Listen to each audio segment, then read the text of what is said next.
अगर आपके घर में धन नहीं रुकता है तो नहाते समय औरतें यह उपाय जरूर करें। अचानक धन प्राप्ति होती है। इसके अलावा जो औरतें कपड़े खोलकर नहाती हैं उनके लिए भी खुशखबरी है। दोस्तों, एक समय विष्णु जी माता लक्ष्मी के साथ हरिद्वार में घूम रहे थे। माता लक्ष्मी जी ने देखा कि समस्त मनुष्य गंगा में नहा नहा कर हर हर गंगे कहते चले जा रहे हैं।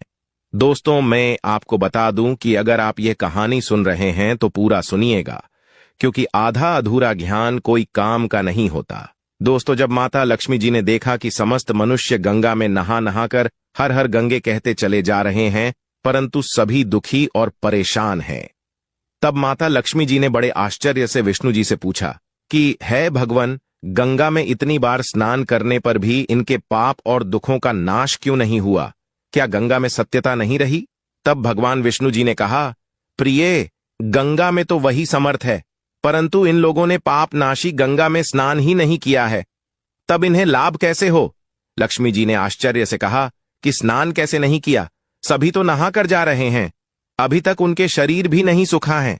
विष्णु जी ने कहा, यह केवल जल में डुबकी लगाकर आ रहे हैं, तुम्हें कल इसका रहस्य समझाऊंगा।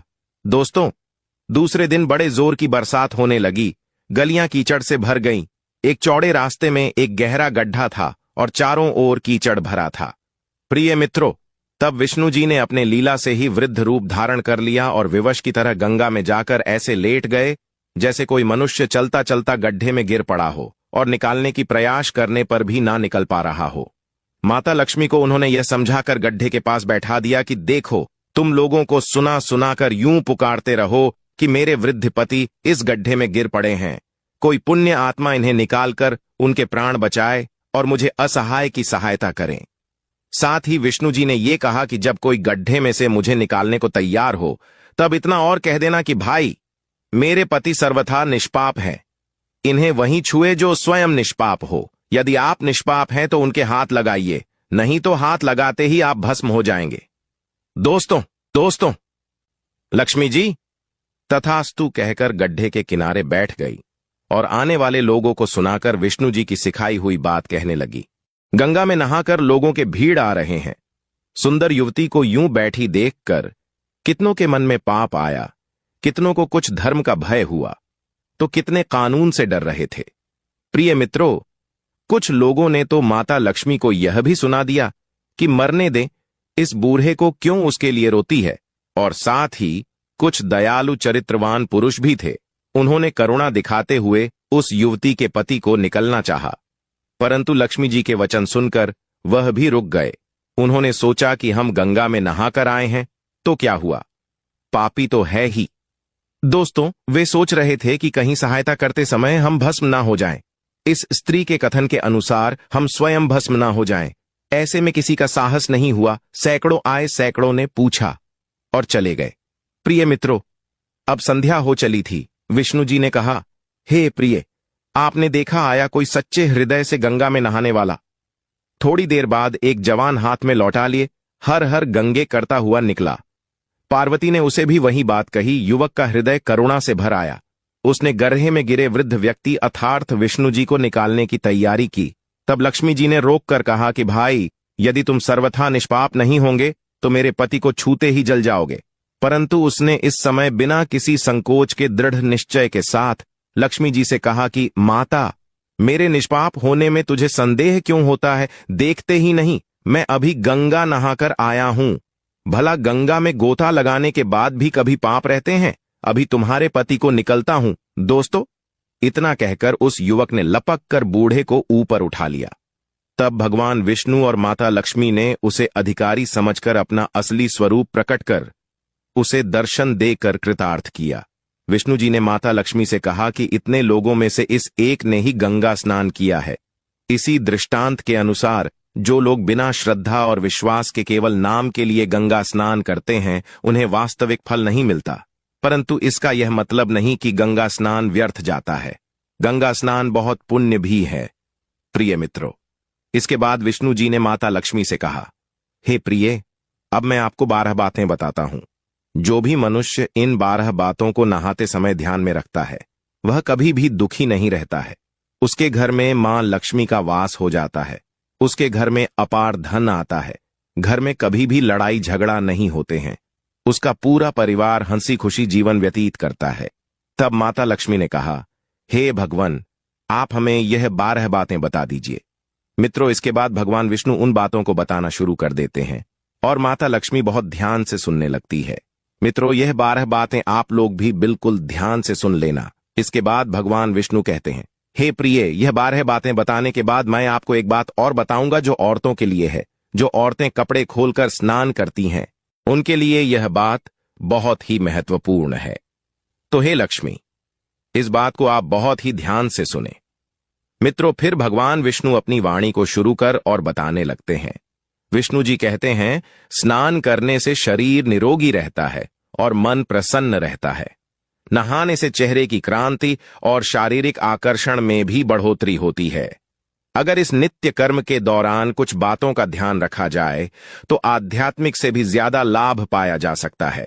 नहाने के क्रम में इन बातों का ख्याल जरूर रखना जाना चाहिए। अब उन बातों के बारे में बताने जा रहा हूं। प्रिय, आप इन बातों को बिल्कुल ध्यान से सुनना। पहला है, स्नान करने के बाद लोग शुद्ध होकर पूजा पाठ आदि सारे काम करने के योग्य बनते हैं, इसलिए सुबह को ही स्नान कर लेना चाहिए। दूसरी बात, शास्त्रों में कहा गया है कि स्नान करने से इन 10 गुणों की प्राप्ति होती है: रूप, तेज, बल, पवित्रता, आयु, आरोग्य, निलोकता, तप और मेधा।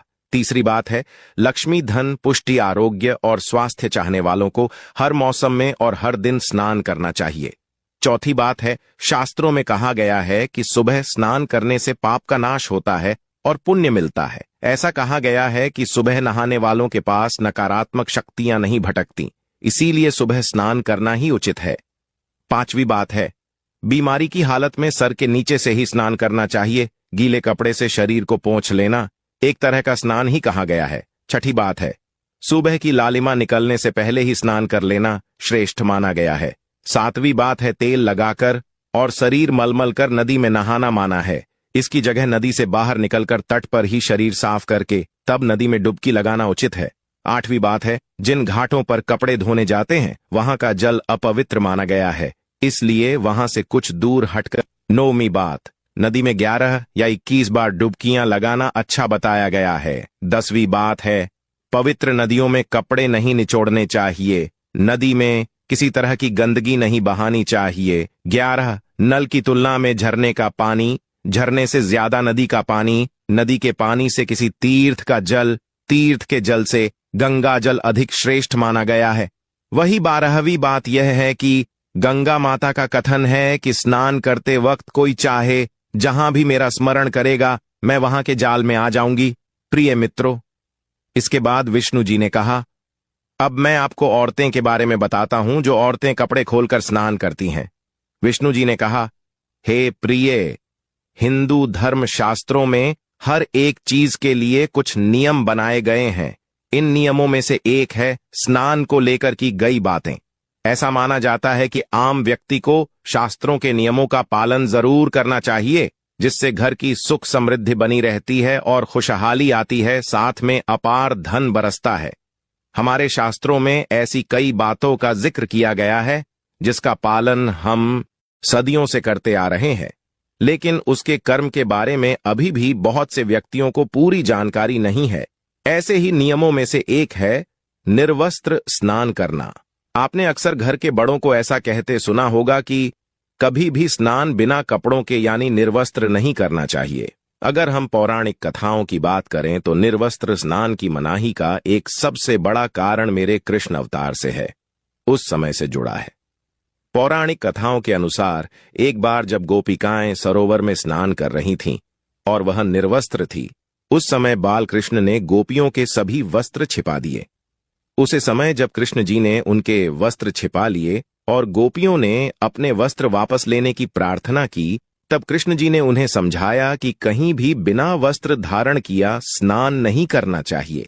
इससे जल के देवता वरुण का अपमान होता है, इसलिए आपको निर्वस्त्र स्नान न करने की सलाह दी जाती है।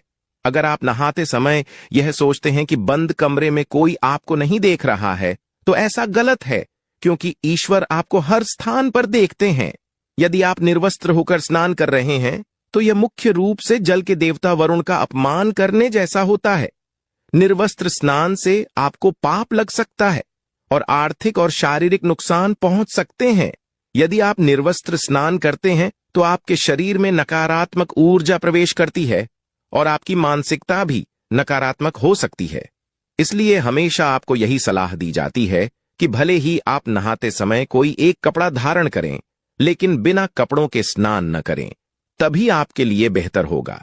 निर्वस्त्र स्नान से शरीर की सकारात्मक ऊर्जा शरीर से बाहर निकल सकती है और इसका प्रभाव आपके शरीर के साथ मन मस्तिष्क में भी होता है। इसके साथ ही गरुड़ पुराण के अनुसार जब आप स्नान करते हैं तब आपके पितृ यानी अमृत पूर्वज आपके आसपास मौजूद होते हैं। यदि आप निर्वस्त्र स्नान करते हैं तो आपको पितृ दोष लगा सकता है। ऐसे स्नान करने से आपके पितरों को तृप्ति नहीं मिलती है और यह घर में पितृदोष का कारण बन सकता है और यह वेस्टर्न से गिरने वाले जल को ग्रहण करते हैं जिनसे उनकी तृप्ति होती है। निर्वस्त्र स्नान करने से पितृ अतिरिक्त नाराज होते हैं जिनसे व्यक्ति का तेज बल धन नष्ट होता है। इसलिए कभी भी निर्वस्त्र होकर स्नान नहीं करना चाहिए। पुराणों के अनुसार नहाने वाला पानी पूर्वजों के हिस्से जाता है और निर्वस्त्र होकर नहाने से इसे पितरों के समक्ष बिना कपड़ों के नहाना माना जाता है।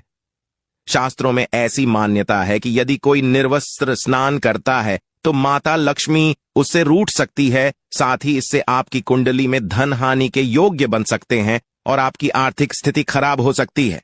इन्हीं कर्म से आपको निर्वस्त्र स्नान न करने की सलाह दी जाती है और शास्त्रों में भी ऐसा करना पाप माना गया है।